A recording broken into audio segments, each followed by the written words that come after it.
Halo, hidup tanpa riba itu bisa nggak ya?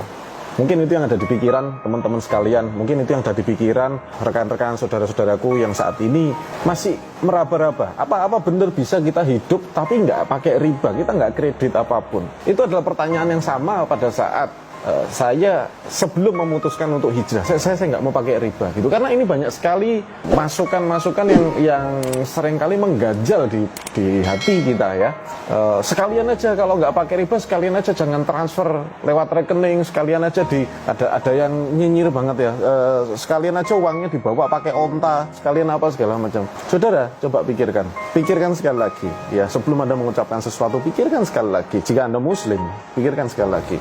Apakah Anda menyerah begitu saja pada saat Anda memutuskan, oke, saya nggak mau kredit rumah, oke, saya nggak mau kredit mobil, oke, saya nggak mau pakai asuransi, oke, saya nggak mau pinjam bank untuk usaha, saya nggak mau itu semua.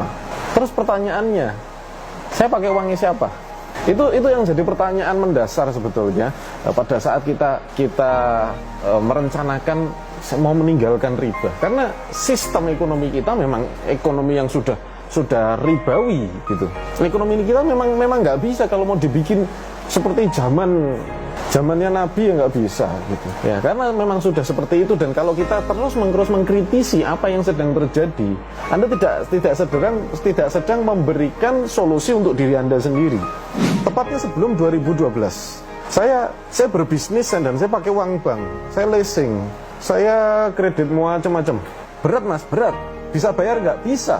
Saya bisa bayar angsurannya gitu. Saya bisa bayar angsurannya gitu. Tapi setelah 4 tahun saya jalankan, kenapa kok capek gitu? Kenapa kok hidup saya gini-gini terus? Ya, besok udah ada jatuh tempo, besok ada jatuh tempo lagi. Barusan dapat duit, besok jatuh tempo lagi. Baru dapat duit, besok jatuh tempo lagi. Jadi uang itu cepat banget ngalirnya gitu. Kita mau sedikit mengalokasikan untuk kita, untuk keluarga itu masih tunda lagi dan seterusnya. Dan itulah yang membuat saya kemudian memutuskan untuk berhijrah. Gampang nggak kira-kira? Serius, hijrah dari riba itu nggak gampang. Itu yang saya lakukan. Dan itu tidak mudah. Itu perlu pertimbangan antara saya dengan keluarga. Betul-betul digodok matang-matang. Bener nggak sih kita mau hijrah dari riba? Rela nggak kalau kita nggak naik mobil lagi? Rela nggak kalau kita pindah rumah ke satu kamar dan serba ngepres semuanya gitu? Kenapa? Karena saya harus ikhlaskan bisnis saya. Karena kalau nggak ada modal lagi, ya kita nggak bisa top up bank lagi, bisnisnya nggak jalan. Kita terpaksa nggak pakai mobil lagi. Mobil saya ada beberapa saya jualin, cuma ya jual rugi. Serius, itu yang saya lakukan, dan itu adalah pengorbanan saudaraku. Ya. Apakah semuanya terbayar? Ya. Alhamdulillah. Saya katakan pada Anda, ya, Allah itu tidak pernah merugikan hambanya. Jadi kalau Anda sedang ragu-ragu saat ini mau hijrah atau mau nggak hijrah, saya ingatkan pada Anda, Allah tidak mau merugikan hambanya. Saya yakin sekali itu. Dan cuma itu modal saya. Jadi ketika 2012 lalu saya memutuskan, oke lah ini kita lepas, bisnis ini kita tutup, yang ini kita tutup, yang itu tutup. Balik dari nol. Anda bayangkan, tidak ada pekerjaan, tidak ada bisnis. Hidupnya gimana Mas Ali? Tidak takut saya tidak ada takut-takutnya gitu loh. Kenapa? Karena sudah niat bulat. Waktu itu anak saya masih 1. Makanya anak saya yang kedua itu saya namakan Azam. Azam itu adalah tekad yang bulat gitu. Karena saat itu adalah saat-saat di mana saya dan istri itu betul-betul bertekad bulat dan serius. Itu tidak mudah. Saya nggak bilang hijrah dari riba itu sesuatu yang mudah gitu. Terus ada yang ngomong, ya kalau dulu aku ngomong saya nggak mau pakai riba. Apaan nggak pakai riba? Zaman begini gimana nggak pakai riba? Jangan sok suci lah gitu. Ya, orang pada ngomong gitu saat itu. Oke, ketika saya ngomong, jangan pakai riba, kawan-kawan jangan pakai riba. Iya kamu nggak pakai riba, hidupmu susah gitu. Saya mana mau hidup susah begitu. Itu kata mereka. Gitu. Kemudian saya lanjutkan terus. Oke, saya lanjutkan terus. Allah menunjukkan, ya Allah memberikan rizki pada saya dan keluarga. Kemudian bisnis saya mulai berkembang. Ya, Anda boleh percaya, terserah Anda tidak percaya juga saya nggak rugi. Saya tidak mencari kepercayaan siapapun hari ini. Saya cuma cerita aja apa yang saya alami. 2012 lalu, ya bulan Oktober, modal saya habis. Saya nggak punya apa-apa sudah. Saya pindah rumah ke rumah yang lebih kecil. Saya nggak ada mobil lagi. Cuman pakai motor. Kemudian saya mulai memproduksi sesuatu. Saya mulai jualan A, B, C, D. Saya jualan. Berhasil nggak mas? Enggak juga. Ya cukup paling cuma untuk makan. Saya pulang buat beli beras dan seterusnya. Ya kadang-kadang orang beli itu cuma karena kasihan sama saya. Itu 2012 lalu. Jadi bulan Oktober itu tepatnya saya muter duit 900.000 ya. Kemudian saya membuat sebuah produk, yaitu penghemat BBM. Saya nggak mau promosikan produk saya cuma mau cerita kisah saya. Kemudian saya jual sana sini, Allah menunjukkan jalannya. Itu aja sih. Gitu. Sehingga bulan Maret omset saya 1,4 miliar. Kok gampang banget mas? Saya ngomong gampang sopo? Nggak gampang itu. Nggak gampang itu. Emang tidur sehari cuma 2 jam 3 jam itu gampang? Nggak gampang. Emang orang lain pada istirahat, saya masih di tengah jalan, emang gampang? Nggak gampang gitu. Dinyinyirin orang emang gampang? Nggak gampang saudara sekalian ya. Problemnya adalah mau lakukan atau tidak. Kalau menunjukkan omset saya besar, saya belum pernah terima uang segitu saat itu ya. Itu pertama kalinya gitu. Nah, saya cuma mau tunjukkan pada Anda, maksud saya gini loh, apabila Anda saat ini sedang ragu, Anda mau hijrah dari riba, kalau tidak bisa total, ya minimal kita mengurangi lah. Minimal ada niatan untuk mengurangi. Minimal kita oke lah, saya nggak kredit motor lagi lah. Apa yang Anda bisa lakukan? Fokus ke itu aja. Jadi pada saat ada video semacam ini, fokuslah apa yang bisa Anda lakukan. Kalau ada orang mau komentari saya, Anda boleh komentari. Orang mau nyinyirin saya, Anda boleh nyinyir sama saya. It's okay, ya, nggak ada masalah. Gitu, karena saya hanya bercerita apa yang sedang saya lakukan. Ketika saya bicara tentang rumah tanpa KPR, ini orang wah macam-macam, itu kan perhitungannya begini, itu kan begini. Up to you, terserah Anda. Oke. Saya nggak peduli akan hal itu. Yang paling penting adalah hari ini ya alhamdulillah Allah memberikan saya rezeki yang cukup untuk saya, bahkan lebih untuk bayar karyawan, juga lebih untuk semuanya lebih. Alhamdulillah, saya bersyukur akan hal itu. Ya.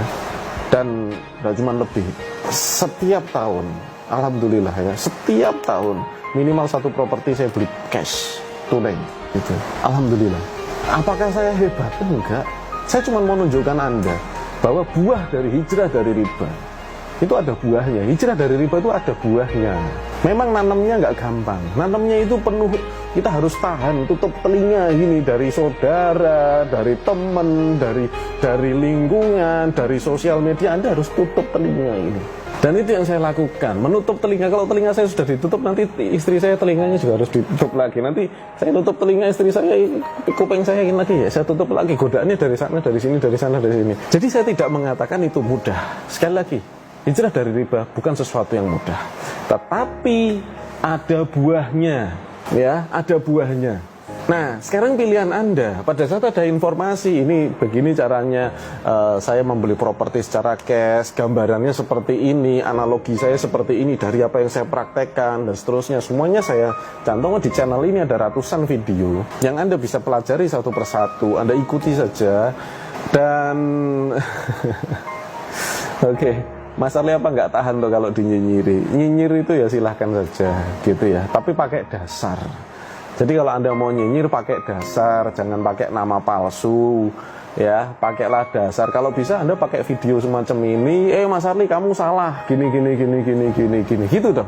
Ya, itu yang saya harapkan. Kenapa nggak ada satupun netizen yang nyinyir itu pakai video, Mas Arli salah kamu gini loh, harusnya tuh kamu begini, harusnya tuh kamu begini, harusnya kamu gitu. Nanti kita lihat gitu loh. Anda siapa namanya, terus pakai video gitu. Jadi kan kita bisa diskusi. Kalau Anda berani nampakkan wajah gini, berarti kan Anda berniat untuk diskusi. Kalau memang Anda punya dasar sebuah kebenaran gitu, mungkin ada yang salah dari perkataan saya, dari perhitungan saya, pakailah dasar. Kenapa? Supaya netizen yang lain bisa belajar juga, sehingga tidak cuma nyinyir di komentar, dan Anda bisa punya satu pembelajaran. Nah, sekarang bagaimana sih teman-teman ini supaya bisa hijrah dari riba dan kemudian bisa menjalaninya dengan baik? Sebetulnya nggak ada sesuatu yang hebat dari saya sekeluarga, itu nggak ada. Bekalnya cuma satu, modalnya cuma satu. Ya, Anda mau tahu ya, modal saya cuma satu, yaitu sebuah kalimat, Inna lillahi wa inna ilaihi rojiun. Itu modalnya. Bahwa semuanya berasal dari Allah dan akan kembali kepadanya. Simple gitu loh. Simple. Bekalnya cuma itu. Jadi kalau waduh, nanti kalau nggak bisa beli rumah gimana ya kalau nggak kredit? Innalillahi wa inna ilaihi rajiun. Punya rumah nggak punya rumah sama aja, mati juga nanti. Gitu loh. Orang punya rumah mati, orang nggak punya rumah mati. Gitu. Rumahnya nggak dibawa. Orang yang punya mobil mati, nggak punya mobil juga mati. Lah terus kenapa kok Mas Arli terus-menerus bekerja keras untuk dapatkan harta? Ya itu namanya ikhtiar, gitu loh. Jadi kita ikhtiar saja sebaik mungkin, sebisa mungkin. Apa yang kita punya, apa yang kita bisa, kita manfaatkan dengan niatan ibadah. Simple banget gitu loh. Ya, perkara Allah itu mau memberikan sesuatu yang bagus, sesuatu yang tidak bagus, itu bukan hak kita untuk menentukan. Manusia wajib berusaha, Tuhan yang menentukan. Ya, bukan Anda sudah menentukan sesuatu terus siapa yang suruh berusaha? Gitu ya. Ini adalah sebuah omong-omong saja. Ini sebuah perkataan yang mungkin saya belum menulis sebuah materi yang runtut, tetapi bisa dijadikan bahan untuk berpikir, untuk merenung hari ini. Dan intinya ada di akhir ini, yaitu doa. Doa saya untuk Anda. Semoga Allah Subhanahu wa Ta'ala memberikan Anda rizki yang berkah, rizki yang melimpah, dan rizki yang bermanfaat. Wassalamualaikum warahmatullahi wabarakatuh.